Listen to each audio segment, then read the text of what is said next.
Continuamos, nos quedábamos en la repercusión, ahora analizamos el resultado de las elecciones americanas, pero ya desde la perspectiva de otras naciones del continente europeo y puntualmente, por supuesto, especialmente en nuestro país. Compañeros, muy rápido, si queréis en este apartado os doy un turno a todos, pero con concisión, que tenemos mucha actualidad nacional también que abordar. José María. Si cumple su programa, sí habrá repercusiones económicas, claro que los habrá. En el momento que paralice los tratados internacionales de libre comercio en un lugar y otro de la esfera del hemisferio, eso va a tener una repercusión y yo no sé hasta qué punto llegará, pero yo la verdad es que tengo curiosidad de ver cuál va a ser el resultado de su política, porque buena parte de lo que dice, yo ya lo quisiera para este país, es que en España estamos con un 12%, un 14% dentro del Producto Interior Bruto procedente de la industria. Pero es que si España se ha desindustrializado. ¿Cómo nos va a repercutir, por ejemplo, la derogación de esos tratados económicamente? Pues a lo mejor hay que hacer lo mismo, poner aranceles, igual que van a hacer ellos, ponerlos aquí en España y proteger el gobierno. El comercio europeo.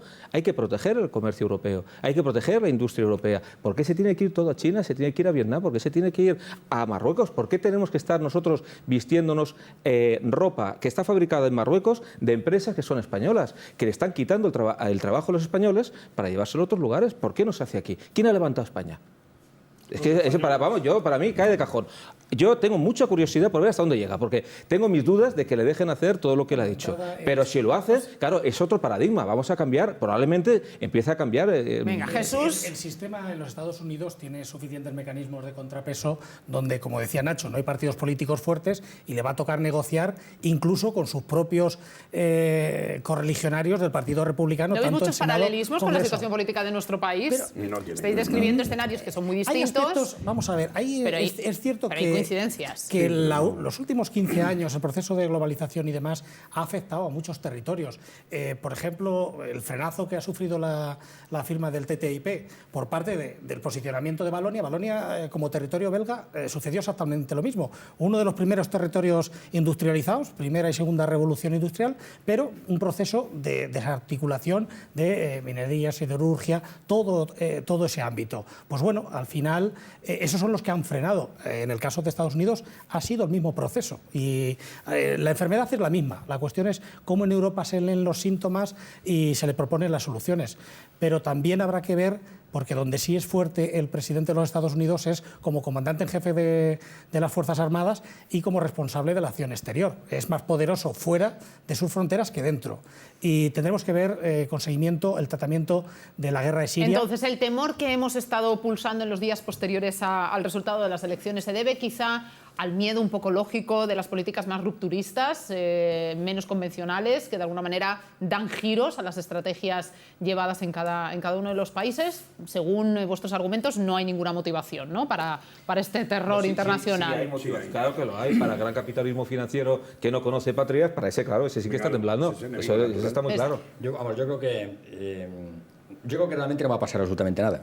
O sea, al fin y al cabo, una cosa es el discurso que hace un candidato a unas elecciones, que cada uno plantea su discurso para ganar más y más adictos y más votos. Y en Estados Unidos la campaña empieza en febrero y ha acabado ahora, hace escasamente horas. Por lo tanto, todos los días tienen que decir alguna cosa nueva, todos los días se hacen 3.000-4.000 kilómetros, porque no es lo mismo irse de aquí a La Coruña a hacer un mitin. ¿Pero César, cumplirá o era un Yo estoy convencido de una cosa. irrealizable? Este señor lo que va a ser demostrar al mundo entero que Estados Unidos es Estados Unidos, que hasta ahora estamos empezando ya a pensar que Estados Unidos era uno más y queríamos igualar Estados Unidos a la Unión Europea, por eso se hace la Unión Europea.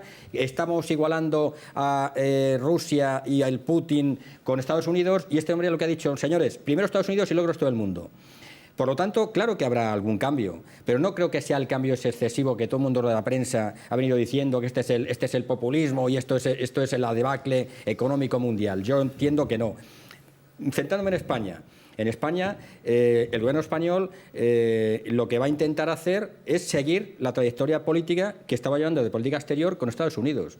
Política que nos ha costado recuperar, porque hace escasamente 8 años el señor Zapatero, no, menos años, el señor Zapatero no se levantó al paso de la bandera americana en el desfile de la victoria que se llamaba aquí en España de toda la vida, ¿no?, las Fuerzas Armadas.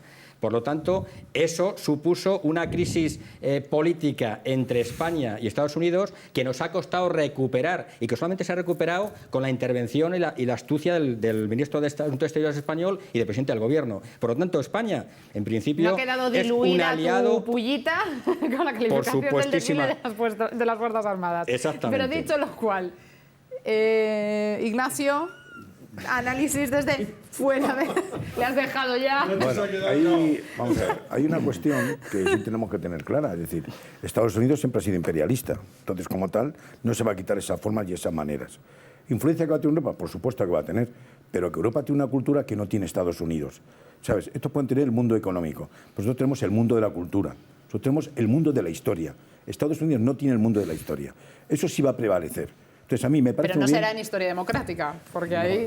En historia democrática, Europa ha sido antidemocrática antes que Estados Unidos.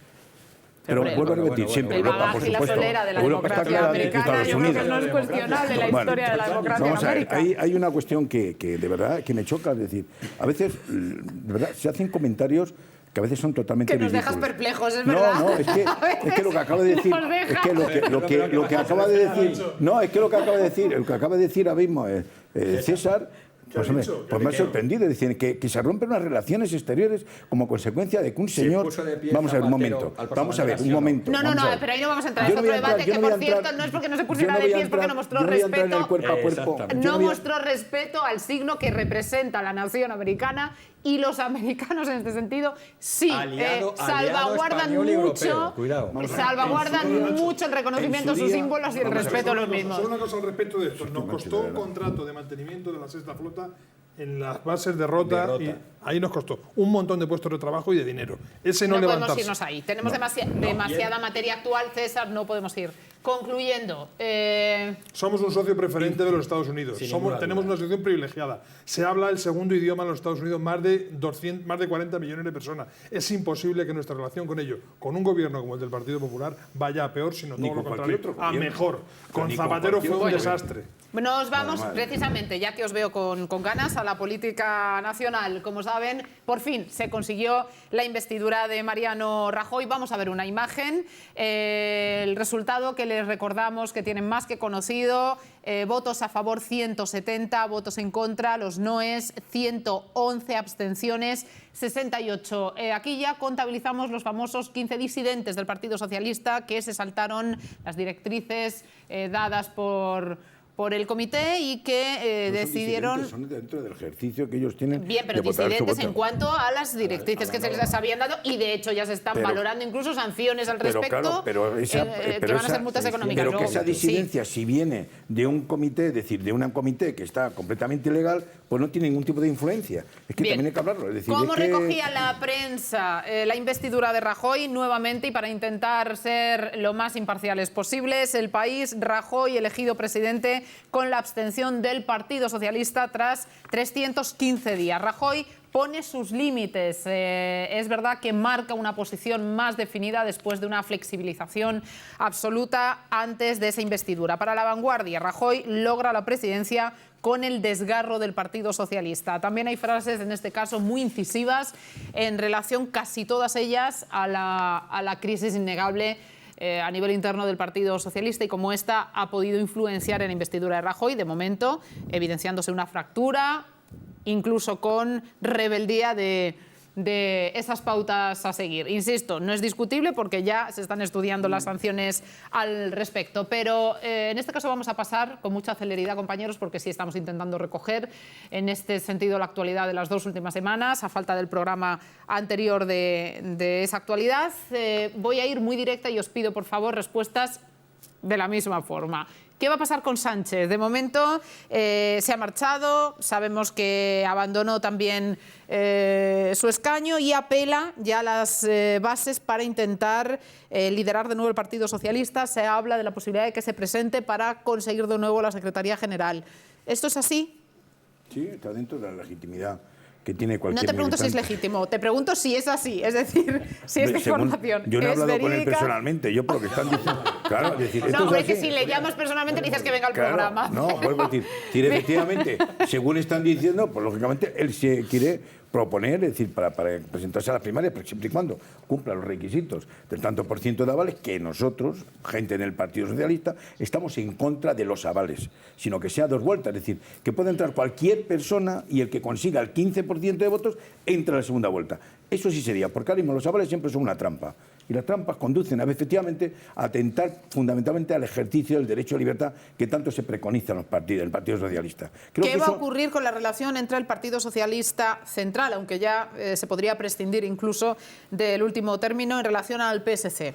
Pues bueno, lo único que va a ocurrir es que siempre volvemos a lo típico, es decir, a veces nos dejamos llevar un poco por situaciones completamente contradictorias. El PSC es un partido dentro del Partido Socialista y que como tal está dentro del partido, no es una corriente como izquierda socialista, y como tal lo que tiene que hacer es un diálogo. Ellos están en su legítimo derecho, en su perfecto derecho, puesto que es un partido dentro de otro partido. Todo es legítimo. ¿A ti qué te parece, por ejemplo, que el señor Rufián, de trabajar en la empresa textil H&M, cobrar más que Rajoy, 105.150 concretamente euros, para dar la cifra exacta, que no me puedas coger por ahí, brutos al año, también es legítimo, entendemos? No, para mí me parece una falta de moralidad y sobre todo una falta de ética. Es decir, aquí lo que adolecemos en España es la política en sí, que no son éticos. Es decir, tú puedes ser un cargo, lo que no puedes hacer es meterte en la política para vivir de la política. Aquí tenemos que pasar todos esa criba fundamentalmente de demostrar que has tenido independencia económica, o si has tenido una dependencia económica, por lo menos ser consecuente y sensato con lo que tú estás defendiendo, porque nuestra participación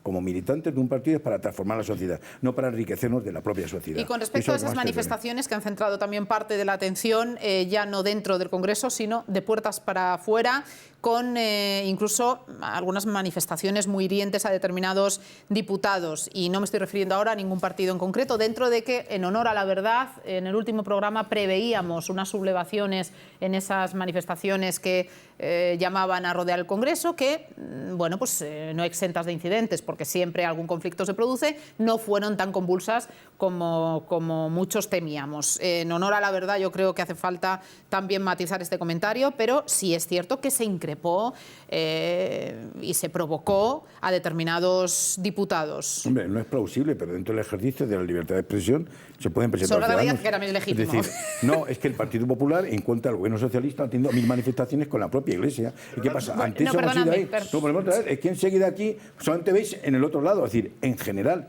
Contestadas estas preguntas, vamos con información y ya abro para que todos podáis opinar. Teniendo un representante directo del Partido Socialista, me tenéis que permitir, por favor, indagar en esos datos. Frente al tema que parece que te escama y sobre el que tú tratas de pasar muy de soslayo, lo cierto es que efectivamente el propio partido ya ha abierto expediente a esos 15 diputados díscolos, así los han calificado, antes de multarles previsiblemente con cuantías en torno a los 600 euros. Escuchen.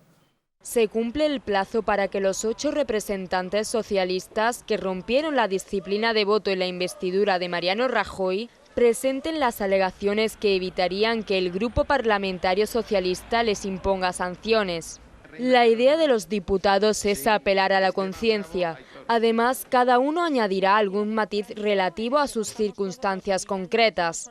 Así, las independientes Margarita Robles y Zaida Cantera pueden recalcar que no militan en el PSOE, por lo que no están sujetas a la disciplina del Comité Federal.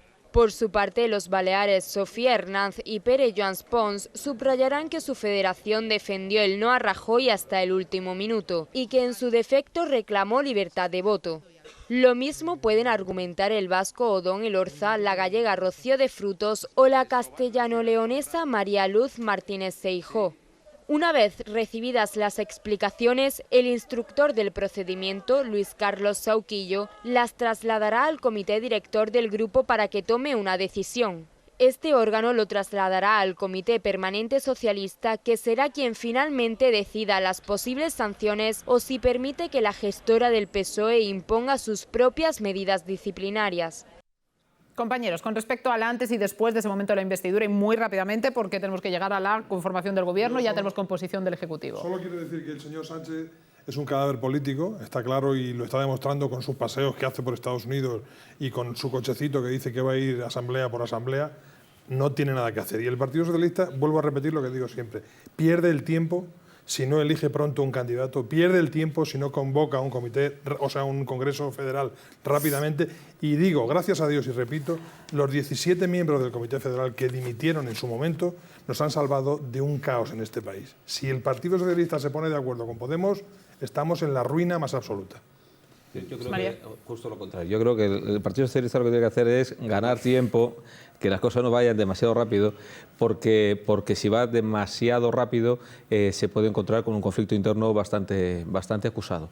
Si se deja transcurrir un poco el tiempo, las cosas serán más sosegadas y a lo mejor se puede llegar a algún tipo de conclusión, si se puede llegar a algún tipo de conclusión más, digamos, que permita al PSOE pueda sobrevivir en el tiempo. ¿Y permites que Podemos sea el líder de la oposición? No es el líder, no. Luego hablamos del FIS, del famoso sorpaso, tendremos ocasión, vamos a ir poco a poco. Concluye, por favor, el problema que tiene el PSOE es que no tiene un líder y tiene que elegir un líder y tiene que ser un líder que tenga un poco de peso. No puede ser el primer Bindundi que aparezca de consenso, que yo creo que eso ha sido uno de los problemas del PSOE, que eligen a uno, bueno, este sí, este de aquí que viene perdidas tierras leonesas y tal, y vamos a ponerlo a este de presidente y luego resulta que fíjate lo que hizo, ¿no? César. Bueno, ¿estás de acuerdo conmigo? Silencio, Julián, referente al tema de la investidura, está claro que hubo un candidato que al final ha sido elegido presidente, que dijo un discurso totalmente conciliador, totalmente clarificador de sus políticas continuistas, que era la única forma de sacar a España de la crisis que nos metió el Partido Socialista en los últimos años. Y ahora entraremos en las consignas de diálogo. Y por supuestísimo luego está la segunda parte de la investidura, que fue el paseillo típico populista de Podemos y sus mareas y sus amigos del Junpersí y toda esta gente que hay allí,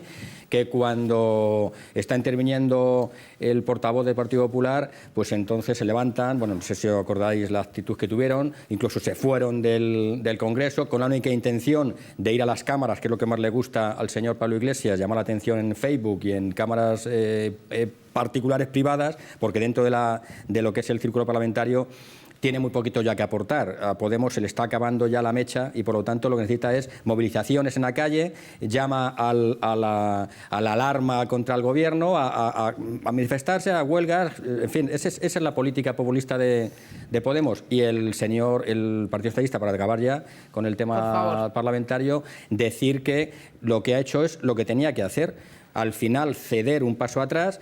La pena ha sido que no ha sido capaz el señor Hernández, con su gran trabajo conseguido, el que todos votaran a la abstención, y ahora tienen un problema serio, y creo que estoy de acuerdo con José María. El Partido Socialista tiene que esperar un poquito, calmar un poco los ánimos y buscar un candidato aceptable. Un minuto cada uno, por favor. Bueno, yo creo que el año ha sido verdaderamente malo para el Partido Socialista.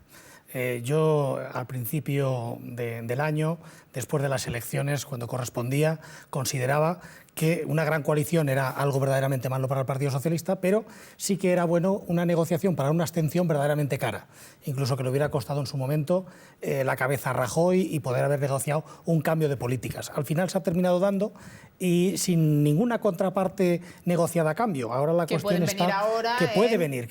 Y el Partido Socialista será inteligente si sabe negociar presupuestos, si sabe negociar que políticas públicas cambien, porque es cierto que a efectos macroeconómicos ha habido algunos elementos de mejora, pero sigue habiendo una dificultad social real en la calle. Entonces, si es capaz de negociar y llegar a un cambio de políticas públicas y venderlo como un esfuerzo propio, eso será positivo en ámbito parlamentario. Pero también creo que el proceso de reflexionar hacia dónde va el Partido Socialista, tanto sobre la visión del Estado como de las políticas que defiende, pues es conveniente que tenga un tiempo, más allá de los liderazgos personales. Ignacio, pero el minuto real, por favor. No, yo minuto real, de verdad, hacemos comentarios a veces, por supuesto, completamente fuera de lugar respecto a lo que en sí significa dentro del propio Partido Socialista. Es decir, la culpa del periodo de tiempo que hemos estado sin gobierno ha sido por parte del Partido Popular. Esa no es la cuestión, parece que nos estamos repitiendo en el último programa y hace 2 semanas. Y la segunda Ignacio. razón, el Partido Socialista, es decir, efectivamente estamos en un momento de turbulencia debido fundamentalmente a que fue en su día el Comité Federal que dijo no al Partido Popular como consecuencia de las políticas de ajustes y las políticas económicas que había llevado y fundamentalmente por la política de corrupción generalizada que tiene como partido. Lo único que ocurre es que en su momento esas 17 personas que componían el Comité Ejecutivo dieron un golpe de Estado, dieron un golpe de mano, dieron un golpe de efecto que concluyó o llevó a cabo, lógicamente, a un enfrentamiento, a una ruptura dentro del propio partido. Intentar cerrar esas heridas con las mismas personas que han abierto esas heridas, yo no voy a decir que sea imposible, pero va a ser difícil. Encontrar un candidato, lógicamente se va a encontrar, porque el Partido Socialista tiene cuadros más que suficientes para tener un buen candidato. Pero también es cierto que la gestora, la función que tiene es llevar a cabo la convocatoria de un congreso extraordinario. No lo ha llevado y el tiempo va en nuestra contra. Ahora tenemos un tema de los presupuestos. Los temas de los presupuestos, no nos adelantemos, tenemos que llegar a algo no primero. Tiene. Y vamos a volver a decir otra vez, el Partido Socialista, como ya ha dicho el portavoz del Partido Socialista, Antonio Hernández, ha dicho, no vamos a aprobar estos presupuestos. Ignacio, no hemos llegado ahí. De momento, lo que sí está ya configurado es el nuevo Ejecutivo. Este es el nuevo gobierno de Rajoy.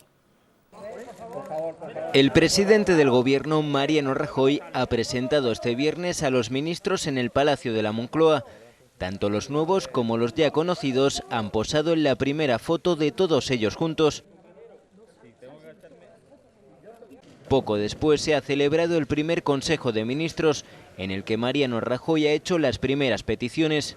Insisto, ha sido una reunión muy grata en la que el presidente del Gobierno también se ha referido a la necesidad de hablar mucho, de dialogar mucho, de pactar mucho, de consensuar mucho. Méndez de Vigo se estrenaba como portavoz del Gobierno. El ministro de Cultura comunicaba a los medios las primeras medidas que se han planteado en el Consejo. Asimismo, se ha hablado y se ha debatido la próxima convocatoria del Pacto de Toledo. El presidente ha instado a que se haga, y también a la convocatoria del diálogo social. Además, ha asegurado que cumplirán con el objetivo de déficit. El Gobierno confía en que va a cumplir y va a cumplir el objetivo de déficit del 4,6% del PIB acordado con la Unión Europea. También ha hablado sobre educación. El objetivo del Gobierno es retirar la reválida. A suspender los efectos académicos del calendario de aplicación de la LOMCE para las evaluaciones de cuarto de ESO y de segundo de bachillerato. El portavoz del Ejecutivo ha admitido que se trata de un gobierno continuista en aquellos aspectos como la recuperación económica, la creación de empleo y las reformas. Bueno, pues ya conocidos por todos, pero vamos a repasar los cargos que conforman este nuevo Ejecutivo. Soraya Sáez de Santamaría continúa siendo la vicepresidenta y ministra de la Presidencia y para las administraciones territoriales. Juan Ignacio Zoido, ministro del Interior. Luis de Guindos, ministro de Economía, Industria y Competitividad. María Dolores de Cospedal, ministra de Defensa. Fátima Báñez, ministra de Empleo y Seguridad Social. Íñigo Méndez de Vigo, ministro de Educación, Cultura y Deporte. Cristóbal Montoro, ministro de Hacienda y Función Política. Isabel García Tejerina, ministra de Agricultura, Pesca y Alimentación y Medio Ambiente. Rafael Catalá, ministro de Justicia. Alfonso Dastis, ministro de Asuntos Exteriores y Cooperación. Íñigo de la Serna, ministro de Fomento. Álvaro Nadal, ministro de Energía, Turismo y Agenda Digital. Por último, Dolors Montserrat, ministra de Sanidad, Servicios Sociales e Igualdad. En casi todos los casos, nombres muy reconocidos y trayectorias también, en este caso, identificables. Pero vuestras opiniones, ¿qué os parece la composición de este gobierno? Bueno, yo, contrario a lo que ha dicho César, para mí, este gobierno que ha hecho, no, porque ha dicho César, no, el discurso de Rajoy ha sido dialogante. No, pero a ver, Ignacio, hazme un favor, déjame seguir el programa y contéstame alguna vez. Llévame en base a ese discurso dialogante. No, mi pregunta es ¿qué te parece la composición del gobierno? Pues más sus de lo ministros mismo, más de lo mismo. Y los ministros que han llevado a cabo la contestación de los ciudadanos españoles lo siguen manteniendo. Es decir, los ministros de los recortes. Lo único que ha cambiado ha sido el de la ley Mordaza, nada más. Será por el tema de Opurri, no por otra cuestión. Pero el resto son lo mismo. Porque mete a los imputados. Es decir, tenemos a Dolores de Cospedal, que lógicamente está metida también en la trama del tema del Partido Popular. Tienes metido al ministro de... Ignacio, cuidado, que eres abogado. Lo veréis. Pero tú no puedes afirmar ahora mismo una imputación en un delito. Eres abogado, te vuelvo a decir lo mismo. Yo no imputo, manifiesto. Yo no estoy imputando a María Dolores de Cospedal. Perdón, Ignacio, silencio. Dime. Acabas de afirmar en un programa que Dolores de Cospedal está involucrada y por tanto le acabas de imputar un delito que judicialmente de momento no le ha tocado. Bueno, entonces, por favor, mi opinión puede ser que en un futuro llegue a... Retráctate, que eres jurista. Y sabes además las consecuencias de tus declaraciones. Yo no he dicho con la contundencia que hay, he puesto de manifiesto. He dicho, políticamente, ella está metida en esa situación en los distintos procesos que siguen contra el Partido Popular por el cargo político que ocupa, por el cargo orgánico que ocupa. ¿Me explico? Eso creo que está claro. Y con respecto a Fátima, es decir, al ministro de Trabajo, también de recortes. Con respecto al de Hacienda, también de recortes. Es decir, que esa supuesta mano tendida al resto de los grupos parlamentarios, lógicamente, no se demuestra con el nombramiento o mantenimiento de los ministros que... Publicidad, y volvemos en un segundo pulsando también las opiniones del resto de compañeros. Hasta ahora.